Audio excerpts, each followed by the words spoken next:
बिस्मिल्लाहिर्रहमानिर्रहीम। मेरा नाम सैयद शुएब नकवी और जैसा कि आपको पता है कि हम अपनी स्मार्ट बुक के सॉल्यूशन आपके साथ शेयर कर रहे हैं। तो आज हमारा काइनेमेटिक्स का एक्सप्लोरर लेवल, काइनेमेटिक्स का आज हम इंशाल्लाह एक्सप्लोरर लेवल सॉल्व करेंगे, जिसके अंदर हमारे पास 30 एमसीक्यूज एंड 6 इजी लेवल के क्वेश्चंस हैं, जिसका आपके साथ सॉल्यूशन शेयर करेंगे। तो चलो बच्चों शुरू करते हैं। Without wasting time, let's start with our first MCQ. So here we go. That the first MCQ is the study of motion of object without referencing to force.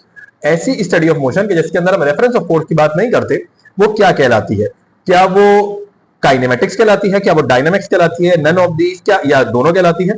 So the correct answer is ऐसी state of motion के जिसके अंदर हम reference of force की बात नहीं करते, वो कहलाती है काइनेमेटिक्स।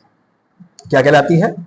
वो कहलाती है हमारे पास काइनेमेटिक्स। तो okay, so the correct answer is kinematics. Let's check the answer. Here we go. That the correct answer is option A, kinematics, because kinematics focus purely on describing motion without considering the force causing it. यानी kinematics के अंदर हम ऐसे objects की motion को study करते हैं कि जिसके अंदर रेफरेंस ऑफ फोर्स के बारे में बात ना हो रही हो, हमें ये ना पता हो कि ऑब्जेक्ट मूव तो कर रहा है लेकिन उस पर फोर्स कौन लगा रहा है या वो क्यों मूव कर रहा है। अगर हमें ये ना पता हो, ऐसे स्टेट ऑफ मोशन को हम काइनेमेटिक्स के अंदर स्टडी कर रहे होते हैं। Okay, so let's move on. MCQ number 2। Actually, paint color is not that much good, but okay, chalo, let's move with this color. Okay, so so MCQ number 2 of kinematics explorer level. Which of the following is a scalar quantity? इनमें से scalar कौन सा है? मास scalar है, velocity है, acceleration है या force? So velocity vector है, एक्सेलरेशन वेक्टर है, फोर्स वेक्टर है। इन सबको डायरेक्शन चाहिए होती है। सिर्फ मास एक ऐसा है जो कि स्केलर है। चेक करते हैं। Here we go. That mass is a scalar quantity. Mass required only magnitude to be completely specified, making it scalar quantity। कि मास को completely specify करने के लिए हमें सिर्फ क्वांटिटी चाहिए होती है, मैग्नीट्यूड की मास कितना है, किस डायरेक्शन में, इससे हमें कोई फर्क नहीं पड़ता कि मास किस डायरेक्शन में है। इस बात से हमारा कोई लेना देना नहीं होता। समझ में आ रहा है बच्चों? कोई मसला तो नहीं हो रहा? चलो भाई, वेरी गुड, आगे चले। MCQ number 3। Dash is a physical quantity which need magnitude as well as direction। वो कौन सी फिजिकल क्वांटिटी है जिसको मैग्नीट्यूड भी चाहिए, डायरेक्शन भी चाहिए? उसको कंप्लीटली डिफाइन करने के लिए ऐसी क्वांटिटीज क्या स्केलर है, ऐसी क्वांटिटीज क्या वेक्टर है, ऐसी क्वांटिटीज क्या दोनों है, या ऐसी क्वांटिटीज इनमें से कोई भी नहीं है? सो करेक्ट आंसर ऐसी क्वांटिटीज जिनको यूनिट भी चाहिए, मैग्नीट्यूड भी चाहिए और डायरेक्शन भी चाहिए, ऐसी क्वांटिटीज वेक्टर क्वांटिटीज कहलाती हैं। सो the correct answer should be vector quantities. Great. A vector quantity is defined as any physical quantity that requires both numerical value। तो ये वही बात हो गई जो मैंने आपके साथ डिस्कस की है। चलो एमसीक्यू नंबर 4 पर। Dash quantities can be added like number. कौन सी क्वांटिटीज नंबर्स की तरह ऐड, सब्ट्रैक्ट, मल्टीप्लाई, डिवाइड हो सकती हैं? क्या स्केलर क्वांटिटीज, क्या वेक्टर क्वांटिटीज, क्या दोनों, या नन ऑफ दीज? तो बच्चों याद रखो, वो क्वांटिटी जो नंबर्स की तरह ऐड और सब्ट्रैक्ट हो सके वो स्केलर क्वांटिटीज कहलाती हैं। सो correct answer should be scalar quantities. हमारा टिप को ज्यादा ही लंबा हो गया, बट ठीक है। तो क्या कहलाती हैं? स्केलर। ओके, चलें आगे, चेक करें answer. Here we go. That those quantities are called scalar quantities. Yes, great, अभी तक हम बहुत अच्छा जा रहे हैं। सही। ऐसा भी अगर कोई पॉज करके ना कभी कभी कमेंट के अंदर ऑप्शन दिया करो तो फिर हम वो चेक करेंगे। Scalar quantities follow rules of ordinary element, algebra, like add, subtract, multiply, divide. Vector quantities required specific rule like head to tail rule और rectangular component methods. The point where the x axis and y axis meet, वो point यहाँ पर x और y axis. अब कोई बोले कि भाई बहुत आसान एमसीक्यूज हैं ये तो, अरे तो बच्चों हम तो एक्सप्लोरर लेवल कर रहे हैं, तो आसान आएंगे। फिर काइनेमेटिक्स का चैलेंजर और फिर काइनेमेटिक्स का मास्टर बेटा पक्का हो जाएगा तुम्हें काइनेमेटिक्स। ऐसा हो जाएगा पेपर में जाके बैठो तुम चैंपियन बैठे होगे। So the point where the x axis and y axis meet is called abscissa ordinate origin. जिनको एब्सकिसा या ऑर्डिनेट नहीं पता, एब्सकिसा कहते हैं x एक्सिस की वैल्यू को, ऑर्डिनेट कहते हैं y एक्सिस की वैल्यू को। ओरिजिन पर जहां पर x और y एक्सिस मीट करें, यानी जहां पर x की वैल्यू भी 0 हो, y की वैल्यू भी 0 हो, ये none of these. So correct answer is option C origin। Let's check the answer. Option C origin is the correct answer. Great, चलो आगे चलते हैं।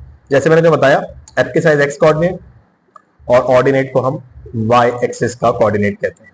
आओ जी आगे चलें। When two vector, MCQ number 6, when two vector are added to obtain a single vector, the new vector is called। जब दो vector को आपस में ऐड किया जाता है एक नया वेक्टर बनाने के लिए, तो जो नया वेक्टर बनता है उसको क्या कहते हैं? उसको हम यूनिट वेक्टर कहते हैं, उसको हम पोजीशन वेक्टर कहते हैं, उसको हम रिजल्टेंट वेक्टर कहते हैं, या उसको हम जीरो वेक्टर कहते हैं। अब क्या कहते हैं बताओ? पॉज करो, सोच के बताओ, कमेंट करो। कर दिया? करें answer. So when two vectors are added to obtain a single vector, the new vector is called resultant vector. The new vector is called resultant vector. So the correct answer is resultant vector. Okay चलो जी आगे चलते हैं। अब आगे की कहानी क्या है? Single vector obtain by adding, अच्छा ये तो वही है, आंसर ही बता रहे हैं, ठीक है, रिजल्टेंट वेक्टर हमने भी तो ये बताया। Question number 7, if a body continuously change it position with respect to its surrounding, it is in, अगर बॉडी अपनी पोजीशन को कंटिन्यूअसली चेंज कर रही है अपनी सराउंडिंग के लिहाज से, तो बेटा वो किस स्टेट में है? रेस्ट के स्टेट में है, इनर्शिया के स्टेट में है, मोशन के स्टेट में है, या नन ऑफ दीस? सोच के बताओ, कमेंट करो कमेंट। चलो तो वो मोशन के स्टेट में है, क्योंकि वो कंटिन्यूअसली अपनी पोजीशन चेंज कर रही है। अगर पोजीशन ना चेंज कर रही होती तो वो रेस्ट के स्टेट में हो। चेक करें, option C, motion is the correct answer. MCQ number 8, the motion of a body along a circle, अगर बॉडी किसी सर्कल के अलोंग सर्कुलेट कर रही हो तो ऐसी मोशन को हम क्या कहते हैं? Rotatory motion, circular motion, translatory motion, या बोथ बी एंड सी? बताओ भाई, अगर बॉडी किसी सर्कल के अलोंग सर्कुलेट कर रही हो तो क्या वो रोटेटरी मोशन होता है या सर्कुलेटरी? ट्रांसलेटरी तो हो ही नहीं सकता। हाँ, सर्कुलर मोशन होगा या ट्रांसलेटरी मोशन? अच्छा मुझे एक बात बताओ, अगर मैं कहता हूं सर्कुलर मोशन तो मेरा आंसर तो गलत हो जाएगा। क्यों? सर्कुलर मोशन भी तो एक तरीके की ट्रांसलेटरी मोशन ही है। ट्रांसलेटरी मोशन कितनी तरीके की है? Random motion, linear motion, circular motion, तीनों ट्रांसलेटरी मोशन के काइंड्स तो है। तो इसका आंसर तो ट्रांसलेटरी मोशन भी हो सकता है और सर्कुलर मोशन भी। तो हमारे लिहाज से तो इसका आंसर बोथ बी एंड सी होना चाहिए। चेक करें क्या? ये कह रहे हैं सर्कुलर मोशन, बट मैं कहूंगा कि ये गलत है। ट्रांसलेटरी मोशन भी सर्कुलर मोशन ही होती है। So circular motion refer to a movement of an object. Most accurate तो वो है, बट मोस्ट एक्यूरेट बी भी जो है, both B and C is the most accurate answer. हमें तो बेटा मोस्ट एक्यूरेट आंसर देना होता है ना, तो both B and C is the correct answer. चलें जी आए। ट्रांसलेटरी तीन तरीके की ना, सर्कुलेटरी, रैंडम और लीनियर। सही सही बताऊंगा मैं, और फिर रोटेटरी और फिर वाइब्रेटरी। चलो, if each point of a body moves around a fixed point axis, the motion of the body, अगर बॉडी का हर पार्ट एक एक्सिस के अलोंग मूव कर रहा हो, ऐसी मोशन को हम क्या कहते हैं बेटा? Circular, rotatory, both B A B and B, तो बेटा ऐसी मोशन को हम कहते हैं rotatory. Let's check, here we go, that rotatory motion, as we all know that we are always right, so this is just a joke, so option B, rotatory motion is correct answer. If the speed and the direction of a moving body does not change, क्या लिखा है? If the speed and the direction of a moving body does not change, it is called, अगर body की speed और direction change ना हो रही हो तो ये यूनिफॉर्म वेलोसिटी है, वेरिएबल वेलोसिटी है, इंस्टेंटेनियस वेलोसिटी है, या नन ऑफ दीज हो। ये है बेटा यूनिफॉर्म वेलोसिटी, क्योंकि अगर वेरिएबल होती तो चेंज हो रही होती, या तो current does not change. Instantaneous होती तो यहाँ पर टाइम की बात कर रहे होते, वो भी नहीं कर रखा, तो यूनिफॉर्म होना चाहिए हमारे लिहाज से आंसर।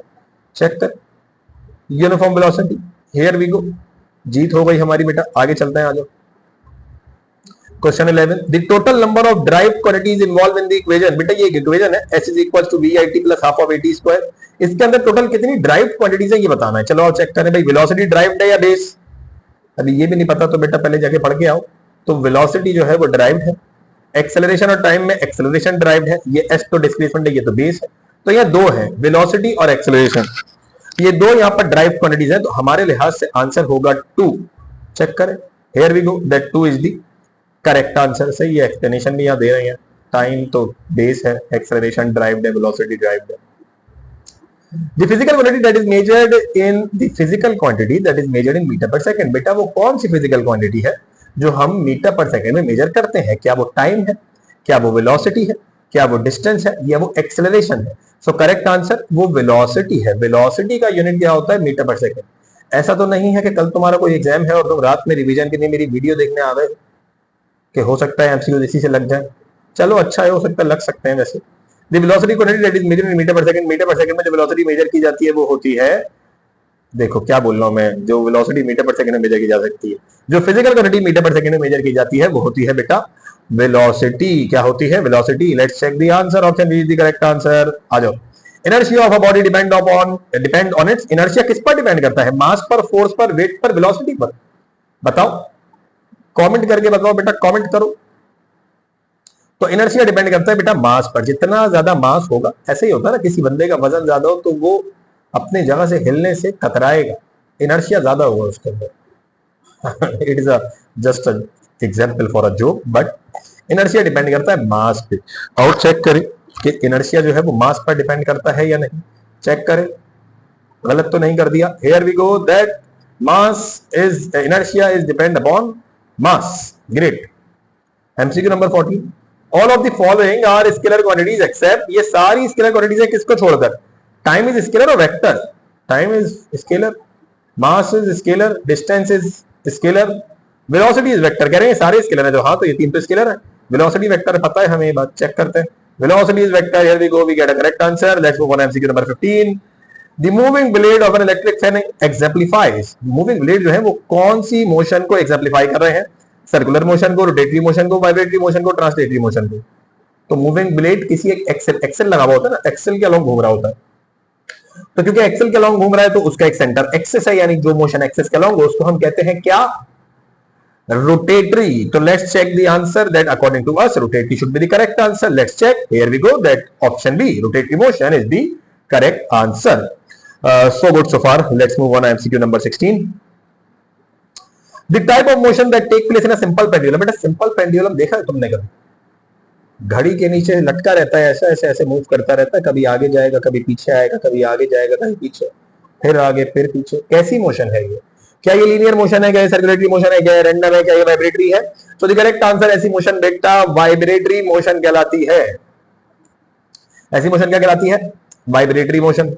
आ जाओ ये देख लो वाइब्रेटरी, ये भी सही कह रहे हैं, चलो आ जाओ question number 17, which of the following is not a vector, इनमें से कौन कौन सी क्वांटिटीज वेक्टर नहीं है, क्या पावर वेक्टर है, क्या टॉर्क वेक्टर है, चलो पहले ये चेक करते हैं, हाँ भाई टॉर्क तो वेक्टर है, टेंशन वेक्टर है भाई, हाँ फोर्स होती है टेंशन, तो ये तो वेक्टर है, मोमेंटम, हाँ भाई मोमेंटम भी वेक्टर है, तो पावर ये कैसा है, हमसे क्या पूछा जा रहा था, हमसे ये पूछा जा रहा था which of the following is not a vector quantity, so power is not a vector quantity, power is not a vector quantity,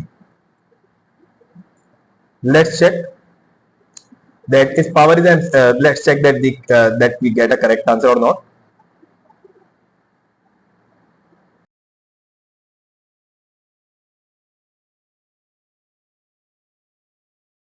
कहां थे हम, हाँ तो power is the correct answer. Let's move on MCQ number 18।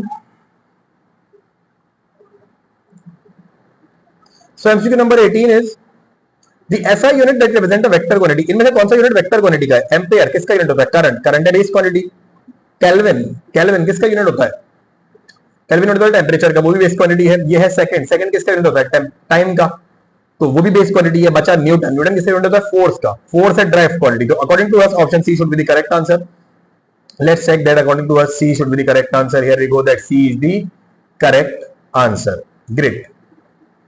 आगे चलते हैं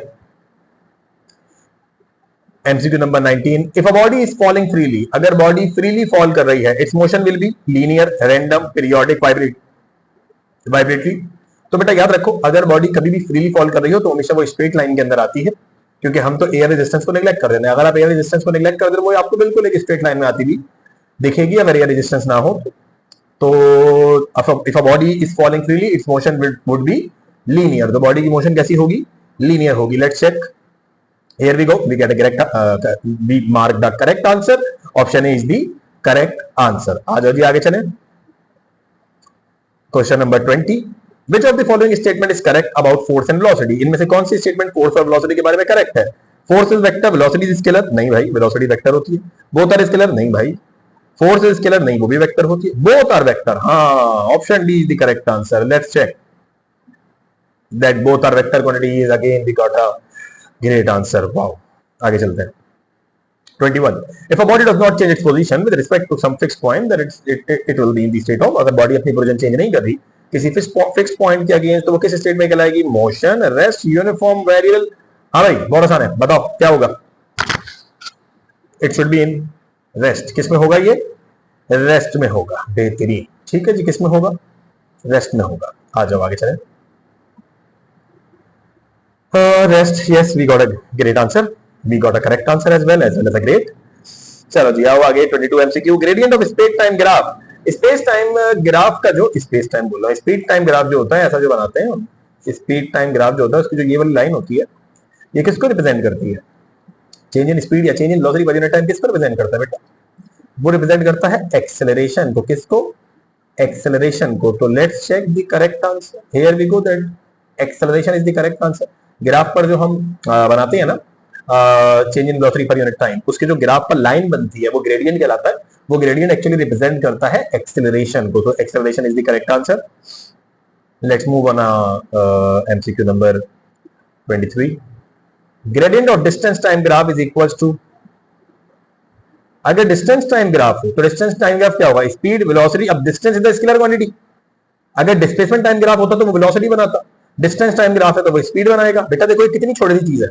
अगर इसका ख्याल रखा, तुमने सोचा भाई डिस्टेंस टाइम ग्राफ तो वेलोसिटी, नहीं, distance time graph is speed, displacement time graph is velocity. तो let's check that speed is the correct answer. तो ये बड़ी माइनर माइनर सी चीजों का ख्याल रखोगे ना, तुम्हारे एमसीक्यू लाजमी सही होंगे। चलो जी आओ आगे। If a body is thrown vertically upward, अगर बॉडी वर्टिकली अपवर्ड डायरेक्शन में फेंकी जाए, the value of G will be, G की वैल्यू कैसी ली जाएगी? पॉजिटिव, नेगेटिव, जीरो या नन ऑफ दी। तो देखिए बेटा जब बॉडी अर्थ की ग्रेविटेशनल फील्ड के अगेंस्ट जाती है यानी ऊपर की तरफ जाती है तो ग्रेविटी की वैल्यू को हम नेगेटिव लेते हैं, और वो toward the gravitational field of earth आएगी तो हम जी की वैल्यू को पॉजिटिव लेते हैं। तो यहां पर जी की वैल्यू नेगेटिव मार्क की जाएगी। Let's check, here we go that negative is the correct answer. Great, let's move on MCQ number 25। At the highest point of a body moving under gravity, अगर एक बॉडी मोशन अंडर ग्रेविटी के state में है, उसके सबसे highest point पर, जिसके बाद वो और ऊपर ना जाए, सबसे हाईएस्ट पॉइंट कौन सा है जिसके बाद वो और ऊपर नहीं गई, the velocity of a body is, वहां पर उसकी वेलोसिटी कितनी होगी? तो याद रखो जब भी बॉडी मोशन अंडर ग्रेविटी के स्टेट में होती है और अपने हाईएस्ट पॉइंट पर जाती है तो वहां पर उसकी वेलोसिटी मैक्सिमम हो जाती है। मान लो एक क्रिकेटर ने बॉल हिट की और बॉल यहां गई, यहां गई, यहां गई, यहां गई, यहां पर जो है समझ लो उसका हाईएस्ट पॉइंट आ गया कि इसके बाद बॉल और ऊपर तो नहीं गई, इसके बाद बॉल यहां से नीचे आने लगी। तो यहां पर जो बॉल की फाइनल वेलोसिटी होगी वो तकरीबन जीरो होगी और उसके बाद बॉल की वेलोसिटी डिक्रीजिंग ऑर्डर के अंदर नीचे आना शुरू करेगी, सॉरी इंक्रीजिंग ऑर्डर के अंदर नीचे आना शुरू करेगी। तो टॉप मोस्ट पॉइंट के ऊपर वेलोसिटी जीरो होती है। तो option C should be the correct answer. Let's check, here we go that option C is the correct answer. The area under the speed time graph up to the time axis is numerically equal to, speed time graph के अंदर जो area होता है, किसके अंदर? Speed time graph के अंदर जो एरिया होता है according to the time axis is numerically equal to, देखो स्पीड टाइम ग्राफ के अंदर जो एरिया होगा वो न्यूमेरिकली किससे अवर होगा? हाँ बिल्कुल ठीक है। देखो ये देखो मैं तुम्हें समझाता हूं। देखो मानो यहां स्पीड है, यहां पर टाइम है, graph up to the time axis numerically, मान लो ग्राफ ऐसे बना स्ट्रेट लाइन। तो अगर तुम इसका एरिया निकालने जाओ, स्पीड टाइम ग्राफ है ना, ये देखो इसको मैं स्पीड कह रहा हूं एसपी। तो अगर तुम यहां पर इसका एरिया निकालने जाओ तो एरिया कैसे निकालोगे? एरिया का फॉर्मूला होता है लेंथ मल्टीप्लाई बाय विड्थ। तो एरिया निकालने के लिए तुम स्पीड को, चलो स्पीड को वेलोसिटी लिख रहा हूं मैं, यहां पर बुरा नहीं मानना, मुझे पता है कि स्पीड को वेलोसिटी लिखते लेकिन मैं लिख रहा हूं वेलोसिटी और यहां पे मैंने टाइम लिखा। तो जब मैंने इस एरिया को मल्टीप्लाई किया लेंथ और ब्रेथ के लिए, तो लेंथ पर था स्पीड और ब्रेथ पर था टाइम, तो पता चला वीटी, और वीटी तो होता है डिस्टेंस के बराबर, यानी ये फॉर्मूला पढ़ा हुआ है ना, S is equal to VT. अगर ये बात तुम्हें नहीं समझ में आई तो बताना, इस पे एक लेक्चर बना देंगे, तुम अच्छे से समझ जाओगे इसको। तो पता चला वेलोसिटी और टाइम जो मिलता है हमें ग्राफ पर से वो डिस्टेंस के बराबर होता है। न्यूमेरिकली जब उसको हम कैलकुलेट करेंगे ना एरिया को, क्योंकि यहाँ भी area under the speed time graph की बात हो रही है, तो देखो एरिया कैसे निकलता है? एरिया का फॉर्मूला होता है लेंथ मल्टीप्लाई बाय विड्थ। तो लेंथ और विड्थ को मल्टीप्लाई कर रहे हैं, यानी चलो यार इसको मैं एक काम करता हूं आपकी आसानी के लिए, इसको मैं मिटाता हूं और यहां पर मैं वेलोसिटी ही लिखता हूं। तो देखो मैं क्या करूंगा, लेंथ को जब मैं विड्थ से मल्टीप्लाई करूंगा तो एरिया निकलेगा, पता चला भाई ठीक है वीटी मल्टीप्लाई किया, लेकिन ये एरिया बराबर किसका? डिस्टेंस है, क्योंकि वीटी तो फॉर्मूला है एस का। तो पता चला ये किसके बराबर हुआ? डिस्टेंस के। Let's check the distance is the correct answer. Great, so far. आ जाइए आगे चलते हैं। MCQ number 27। The fastest land animal, जमीन पर सबसे तेज भागने वाला जानवर चीता। तुम्हारे बाद सबसे तेज भागने वाला जानवर चीता, दिमाग में, तुम्हारे दिमाग के बाद। And the fastest fish is shellfish. Shellfish नहीं बेटा, सेलफिश। तो दोस्त जैसे सेल्फिश होता है, पेपर में वो वाला सेल्फिश नहीं, shellfish. The fastest fish is shellfish have the same top recorded speed of, बेटा ये तो जनरल नॉलेज का सवाल है, बताओ इनकी मतलब इन दोनों की टॉप स्पीड यानी सबसे तेज चलने की स्पीड कितनी है? बताओ बताओ बताओ बताओ। इनकी है 110 किलोमीटर पर आवर, दुनिया में रिकॉर्ड है। चीता 110 किलोमीटर पर आवर की स्पीड से भाग सकता है। तो कभी पीछे पड़ गया तो बेटा पकड़ के लेके जाएगा, तुम्हें छोड़ेगा नहीं। 110 किलोमीटर पर आवर की स्पीड से भाग सकता है। ठीक है, चेक कर। Here we go that 110 kilometre per hour की स्पीड से ही भाग सकता है। Right. Which of the following quantities can never be negative? इनमें से कौन नेगेटिव नहीं हो सकता? नेगेटिव कौन नहीं होते? लोगों में नहीं, क्वांटिटीज में। नेगेटिव बेटा वो नहीं होते जो स्केलर हो। वेक्टर तो सारे नेगेटिव हो सकते हैं, स्केलर तो कोई भी नेगेटिव नहीं होगा। तो वेलोसिटी तो वेक्टर है, ये नेगेटिव होगा। एक्सेलरेशन तो वेक्टर है, ये नेगेटिव होगा। डिस्प्लेसमेंट तो वेक्टर है, ये नेगेटिव होगा। डिस्टेंस ही सिर्फ स्केलर है, ये कभी नेगेटिव नहीं हो सकता। Distance is the correct answer. Which of the following is an example of translatory motion? इनमें से कौन सा ट्रांसलेटरी मोशन की स्पेलिंग? स्पिनिंग टॉप बेटा, तो रोटेटरी है, स्पिन करना है rotate. Arc rotating, rotatory motion. A car moving on a straight road, ये हो सकता है ट्रांसलेटरी मोशन, लीनियर मोशन है। A hand of a clock, नहीं, ये भी रोटेटरी मोशन है, एक्सिस के अलोंग होता है। C should be the correct answer, let's check. C is the correct answer. A car moving on a straight road is an example of translatory motion. MCQ number 30, the direction of displacement is always, displacement की direction क्या होती है? along the actual path, from initial position to final position, perpendicular to path, opposite direction is always from, vector is always from initial position to final position. So displacement is always from initial position to final. ये देख लो, displacement defined as directed straight line segment drawn from the start initial point directly to the ending final point. क्या बेटा ये 30 MCQ समझ में आए? बहुत आसान थे, मुश्किल तो नहीं थे। 20 मिनट में हमने पूरे कर लिए, देखो जबरदस्त। क्वेश्चंस में चले, चलो आज क्वेश्चंस में चले। पहला question, differentiate between speed and velocity in 3 points. Speed और वेलोसिटी का डिफरेंस बताना है, तुम बताओ स्पीड क्या है, कमेंट करो।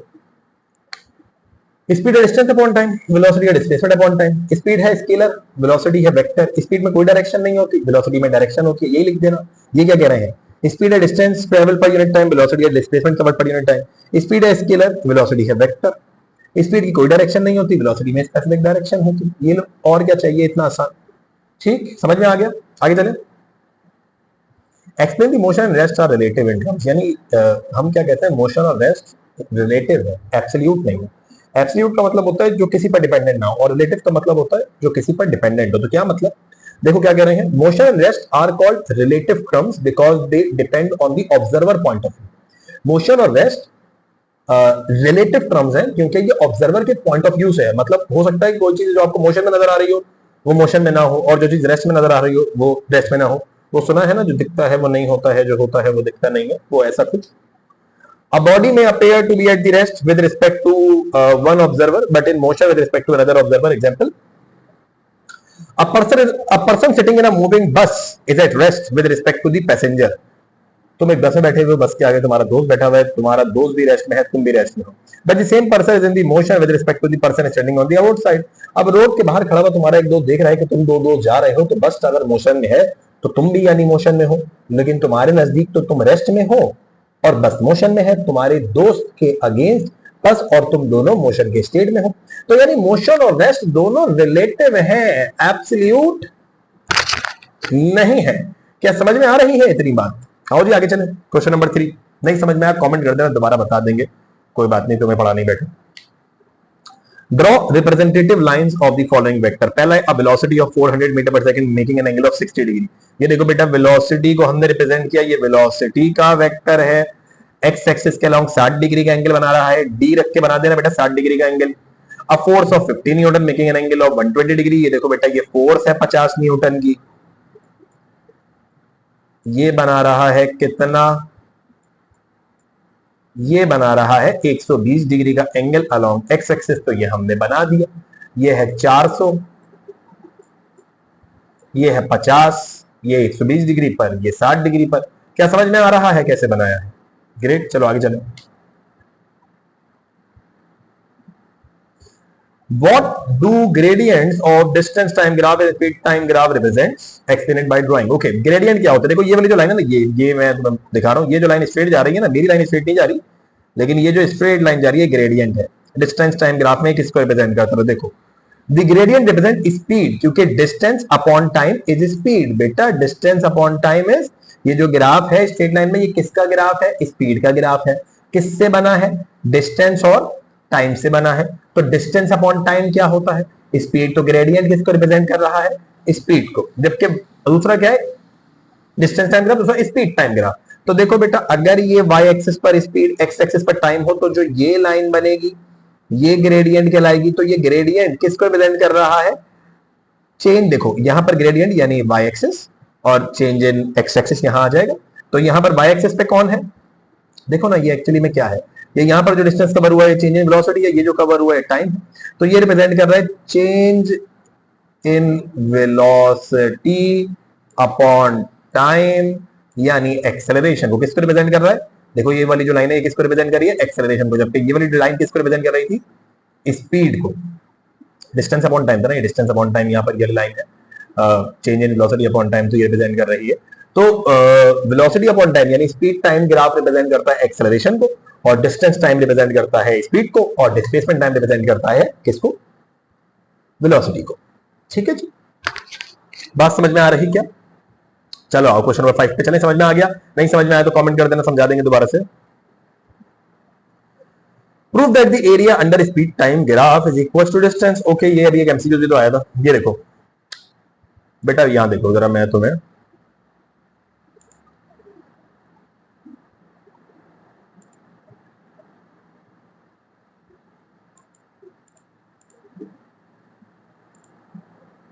अगर तुम यहां देखो तो तुम्हें नजर आएगा कि देखो ये वाई एक्सिस है, ये कौन सा एक्सिस है?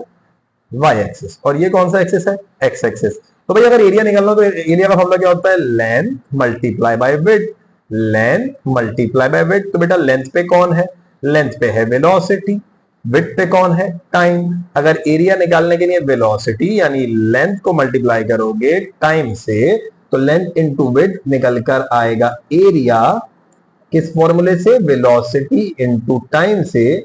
और वीटी फॉर्मूला होता है डिस्टेंस का, यानी एरिया रिप्रेजेंट करता है किसको? डिस्टेंस को। यहां देखो क्या कह रहे हैं, consider an object moving with constant speed. Speed constant है तो ग्राफ ऐसे ही बनेगा। स्पीड कांस्टेंट है तो ग्राफ कैसे बनेगा? ऐसे ही ना, वेलोसिटी तो चेंज नहीं हो रही, वो तो ऐसे ही रहेगी। The speed time graph is a rectangle. देखो ऐसा रेक्टेंगल सा बनेगा, रेक्टेंगल बना भाई। Length is time. देखो ये जो ये है लेंथ, ये क्या है? Time. The breadth is speed, जो ब्रेथ है या विड्थ बोल लो, ये क्या है? स्पीड यानी velocity. As you know that area under the speed time graph is equal to, area का फॉर्मूला क्या होगा इस रेक्टेंगल के? ये length into width, length into width यानी वेलोसिटी इनटू टाइम। और हमें पता है कि वेलोसिटी इनटू टाइम डिस्टेंस के बराबर है, यानी area under the speed time graph is equal to distance covered by the object, is equal to distance covered by the object. क्या बात समझ में आई है कि ये जो एरिया है अंदर, ये किसको रिप्रेजेंट कर रहा है? डिस्टेंस को कवर कर रहा है बेटा, अच्छे से समझो। आओ क्वेश्चन नंबर 6 पे चले, अगर तुम्हें समझ में आ गया है तो। How equation of motion can be applied to a body moving under action of gravity. कोई बॉडी अगर एक्शन ऑफ ग्रेविटी के अंदर मूव कर रही है तो उसके ऊपर इक्वेशन ऑफ मोशन कैसे लगेंगी? सबसे पहले याद रखो, there are 3 equation of motion. S is VF is equal to V I plus AT, S is equal to V I T plus half of AT square, और 2as is equal to V F square minus V I square. अभी जब motion under gravity के अंदर आता है ना कोई object, तो वहां पर उसकी एक्सेलरेशन कांस्टेंट हो जाती है। कितनी हो जाती है उसकी एक्सेलरेशन? उसकी एक्सेलरेशन हो जाती है ग्रेविटी के बराबर।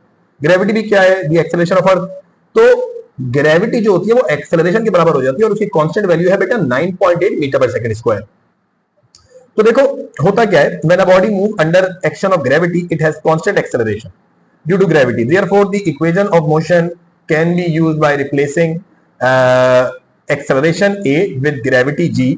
और जो ग्रेविटी के साथ साइन आएगा वो डिपेंड करेगा डायरेक्शन के ऊपर, कि अगर डायरेक्शन पॉजिटिव है तो मतलब अगर ऑब्जेक्ट ऊपर की तरफ जा रहा है ग्रेविटी में तो ग्रेविटी माइनस की आएगी, अगर ऑब्जेक्ट नीचे की तरफ आ रहा है तो ग्रेविटी प्लस की आएगी। तो ये देखो, अगर तो ऑब्जेक्ट नीचे की तरफ आ रहा है तो ये V F is equal to, ये यू रिप्रेजेंट कर रहा है इनिशियल वेलोसिटी को, V F is equal to V I plus G T, S is equal to V I T plus half of G T square, V F square is equal to V I square plus 2gs। बेटा इसको ऐसे भी लिख लो, 2as is equal to 2gs is equal to V F square minus V I square. तुम्हें अगर v और u ना समझ जाए, यहाँ पर u जो है ना वो हम इनिशियल वेलोसिटी रिप्रेजेंट कर रहे हैं। और देखो अगर ऑब्जेक्ट ऊपर की तरफ जा रहा होगा तो जहां जहां हमने प्लस का जी लिया वहां माइनस का जी ले लो। देखो ये जी यहाँ प्लस का था, यहाँ माइनस का हो गया, प्लस का था, ये माइनस इस जी की वजह से आया, ये जी प्लस का था माइनस का आ गया। क्यों? जब ऑब्जेक्ट ऊपर की तरफ जा रहा होता है तो ग्रेविटी नेगेटिव ली जाती है, और जब ऑब्जेक्ट नीचे की तरफ आ रहा होता है तो ग्रेविटी पॉजिटिव ली जाती है। क्या समझ में आए हैं काइनेमेटिक्स के एक्सप्लोरर लेवल के सारे सवाल बेटा अच्छे से? ये हमारा काइनेमेटिक्स का था एक्सप्लोर लेवल। इंशाल्लाह अगले लेक्चर में तुमसे मिलेंगे काइनेमेटिक्स के चैलेंजर लेवल के साथ। तब तक पढ़ते रहो, अपना ख्याल रखो और good luck for your any exam. Allah Hafiz.